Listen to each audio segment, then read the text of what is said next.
Today we're going to talk about a question. Do you fall in love with your business? Do you fall in love with your clients?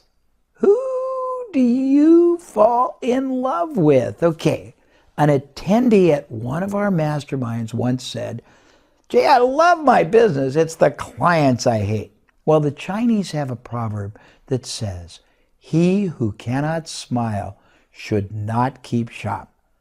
Unless and until you learn to fall in love with your clients, you can never really love being in your business.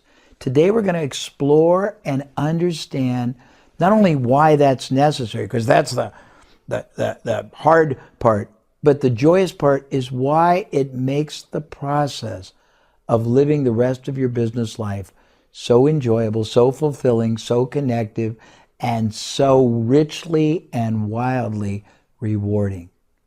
Most people in business, and I'm afraid most people who are in the information and the speaking and the authoring and the advising business, they fall in love with their expertise, or they fall in love with their own company, or they fall in love with their ideology or their methodology. And that's okay, but it's limiting. The key, if you want to practice the strategy of preeminence, is you fall in love with your client.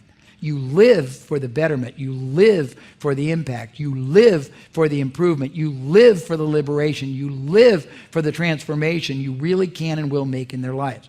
Next, you do not wait for money to change hands before you contribute. It's only a matter of time, and the right people will work with you if you got the right strategy. So you give. But you don't give promiscuously, you give strategically. And you got to learn strategy, and most people, unfortunately, are very tactical. And that's a whole different discussion, which I'll see if I can get into later. But the strategy of preeminence has a bunch of different parts of it. A couple of other key elements. I said you have a moral obligation.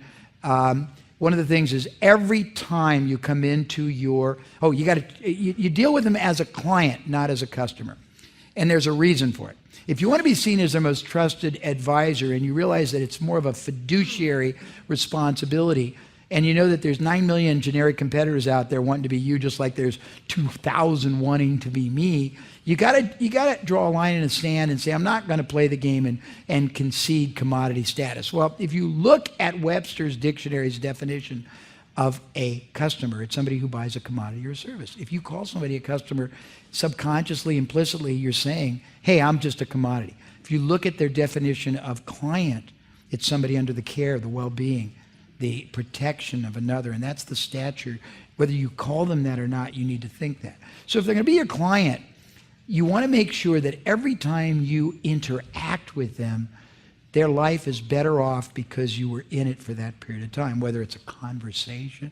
And it's a transactional belief system that should transcend just your business. I mean, when I'm in the lobbies, I try to smile at the housekeepers and the janitors, because you want to make their life better. You want to make them feel special, and that's it. You want them to know they are special to you. You feel what they feel, and you got to have a hopefulness for a better tomorrow. And the way to demonstrate that is to practice, I guess they call it future pacing, taking them into the future and showing them what it's going to be like and letting them feel and savor and experience vicariously the transformation that together you're going to be achieving. And I can go on, but first thing I do is maximize what you're doing. Next thing I do is multiply the options. And as I'm doing that, I instill and install this strategy of preeminence, much more. As I said, if you want it, I'll be glad to send it to you or give you a DVD. It's no big deal.